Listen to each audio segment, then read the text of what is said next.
Ciao ragazzi e benvenuti ad una nuova puntata dell'Inspiegabile Podcast. Se è vero che ogni luogo, anche quello che apparentemente dovrebbe dare gioia e spensieratezza, può diventare ricettacolo di forze oscure, perché non pensare che anche i parchi d'attrazione possano essere maledetti? Beh, sembra proprio che questa considerazione non sia per nulla infondata. Leggenda a parte, esistono dei parchi d'attrazione nel mondo che hanno saputo conquistarsi una pessima fama. Luoghi così oscuri da essere abbandonati da un giorno all'altro, ma le cui rovine ricordano i terribili eventi che li videro protagonisti o i fenomeni inspiegabili che li caratterizzano. Oggi vi parlerò di Lake Shawnee, un luogo con un terribile passato alle sue spalle, dove ancora oggi, soprattutto nel cuore della notte, si verificano terribili fenomeni paranormali che farebbero venire la pelle d'oca a chiunque. Ecco quindi Lake Shawnee, il parco divertimenti maledetto.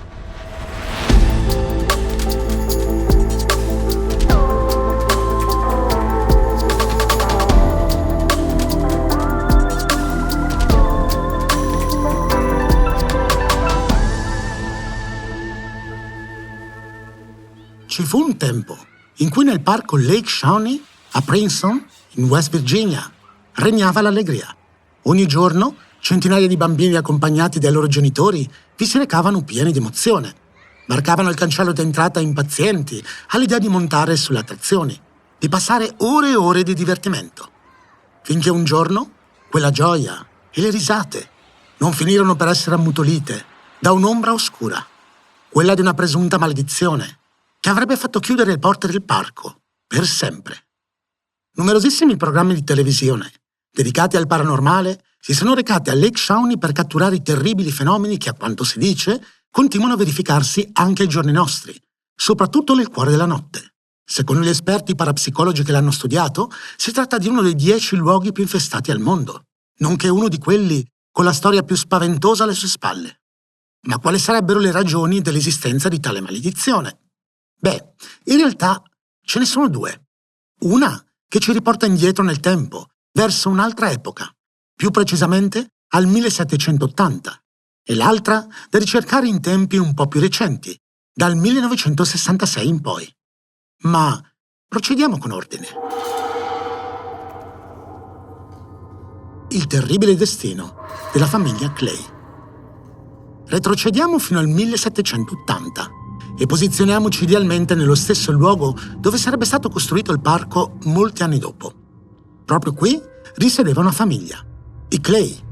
Mitchell Clay, sua moglie e i loro 14 figli avevano costruito una fattoria e destinato gli 800 acri di terra adiacenti alla coltivazione di frutta e verdura.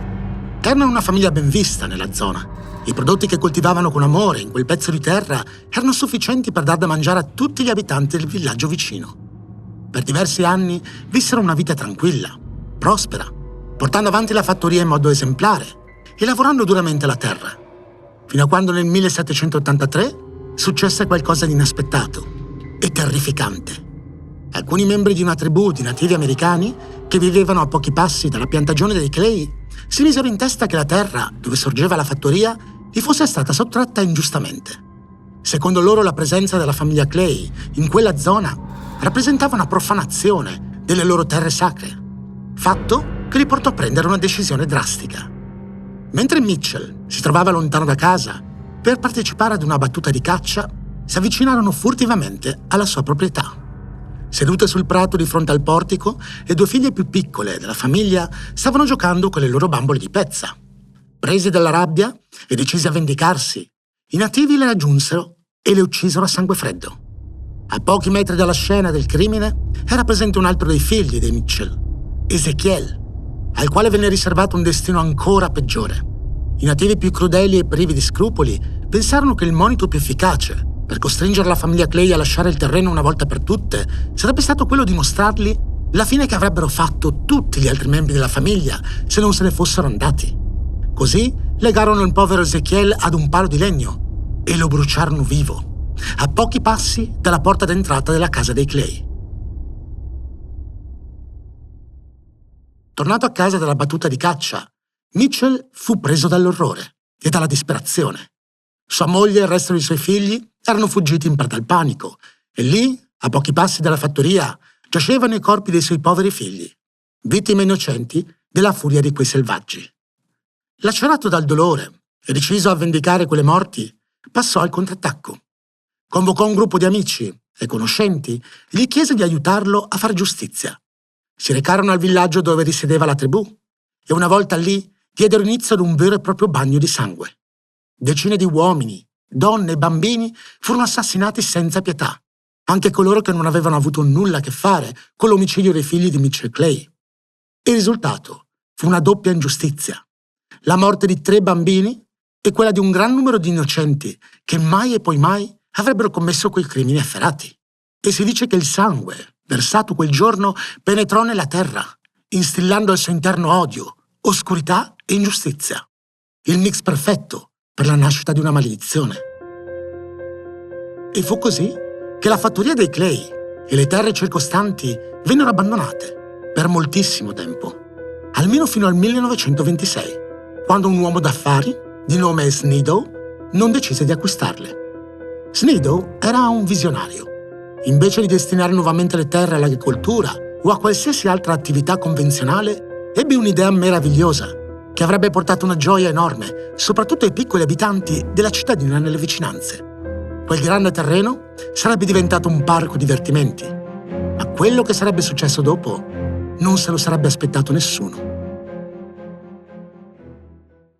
Il parco maledetto. Come dicevo, Sneedow aveva deciso di trasformare il terreno in un grande parco divertimenti per la gente della contea di Mercer. Fece costruire una grande ruota panoramica, una giostra a selini volanti, più conosciuta come calcio in culo, una piscina, uno scivolo d'acqua, una pista da corsa, numerosi chioschi di cibi e bevande e addirittura delle piccole capanne per passare la notte.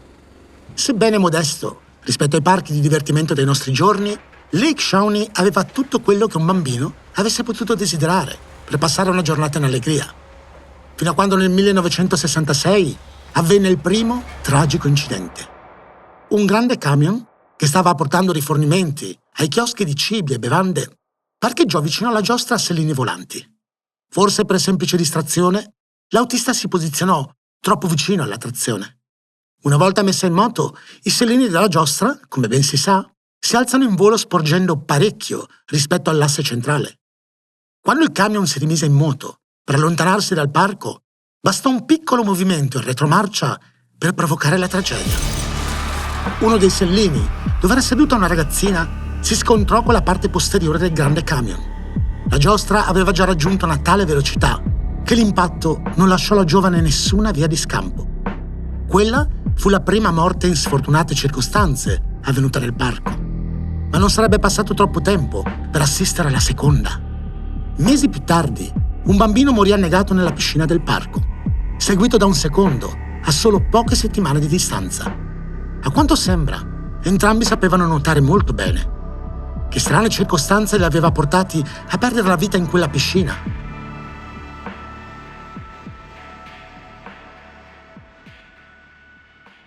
La fama del parco andò peggiorando. Gli incidenti si susseguivano in modo troppo sospettoso da farli attribuire a delle semplici sfortunate circostanze e i visitatori iniziarono a diminuire, ogni giorno di più. Nel 1967 il complesso fu chiuso a seguito di un'ispezione sanitaria fallita e Sneedow non pensò neppure lontanamente di riaprirlo. Quello potrebbe essere stato il finale della storia, se non fosse che nel 1985 Gaylord White, un ex dipendente di Sneedow, acquistò il terreno e decise di riaprire il parco al pubblico. Sebbene fosse passato diverso tempo dal verificarsi dell'ultimo incidente, la gente non ne voleva proprio sapere di mettere piede in quel luogo. Così i debiti iniziarono a crescere, in proporzione nettamente maggiore rispetto ai guadagni. White fece di tutto per mantenere a galla il suo business.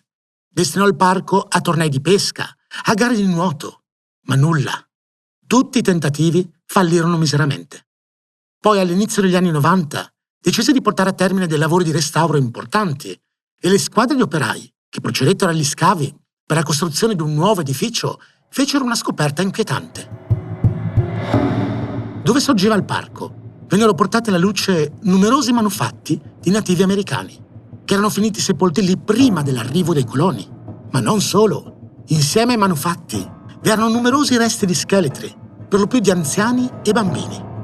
Quindi l'idea che quello fosse un luogo sacro per i nativi americani che attaccarono la famiglia Clay a suo tempo non era per nulla campata per aria. Il risultato fu che White interruppe i lavori, anche perché da diverso tempo giravano voci inquietanti su Lake Shawnee. I fenomeni paranormali. Come dicevo in apertura, al giorno d'oggi il parco divertimenti abbandonato Lake Shawnee viene considerato uno dei luoghi più infestati al mondo.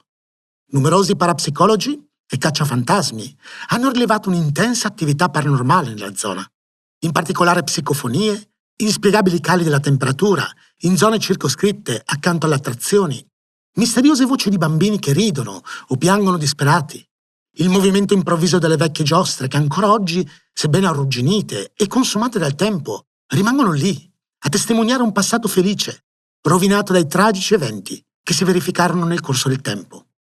Quindi, ora è facile capire perché quella terra sia maledetta. Se è vero che il dolore e l'energia negativa possono penetrare in profondità e cambiare l'essenza di un luogo, non c'è da stupirsi che Lake Shawnee si sia meritato quella pessima fama. Ma c'è anche un'altra versione della storia, quella degli scettici, ovviamente. Anche oggi devo lasciare la parola a coloro che non hanno mai creduto che Lake Shawnee sia il ricettacolo di forze oscure, alle persone che hanno sempre cercato di spiegare logicamente il perché sia nata questa leggenda.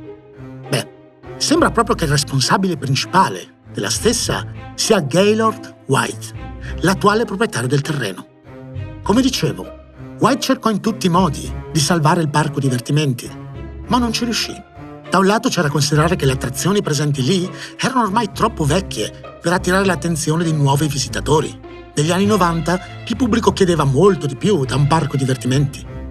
La mancanza di fondi per costruire nuove giostre o rendere il parco più moderno condannarono Lake Shawnee al fallimento. Bisognava escogitare un modo per renderlo di nuovo interessante, e quel modo poteva essere creare una storia ad hoc per attirare un tipo di pubblico del tutto nuovo, quello costituito dagli amanti del paranormale e delle storie dei fantasmi. White conosceva perfettamente la storia della famiglia Clay, un evento reale che avrebbe fatto venire i brividi a chiunque. Era al corrente altresì degli incidenti accaduti nel parco. Se poi ci aggiungiamo la scoperta fatta dagli archeologi dei resti di scheletri di nativi americani, il gioco è fatto. Questi elementi erano più che sufficienti per dar credito alla maledizione. Una volta sparsa la voce in merito ai presunti fenomeni paranormali che avvenivano nel parco durante la notte, prese la palla al balzo e iniziò ad organizzare visite guidate allo stesso, soprattutto nel periodo di Halloween. E in questo modo fece fruttare, almeno in parte, il suo investimento. Ovviamente, le visite al parco maledetto da parte di numerosi programmi televisivi fecero il resto. Ecco perché si parla di uno dei luoghi più infestati al mondo. Ma come dicevo, questa è semplicemente la versione degli scettici. Gli unici a poter giudicare siete proprio voi. Quindi cosa ne pensate di questo parco divertimenti? Leggenda? Realtà? A voi l'ardua sentenza. L'inspiegabile podcast è una serie ideata, scritta e condotta da Luca Parrella. Sound design di Matteo D'Alessandro. Ascoltala su YouTube o su tutte le piattaforme di musica e podcast.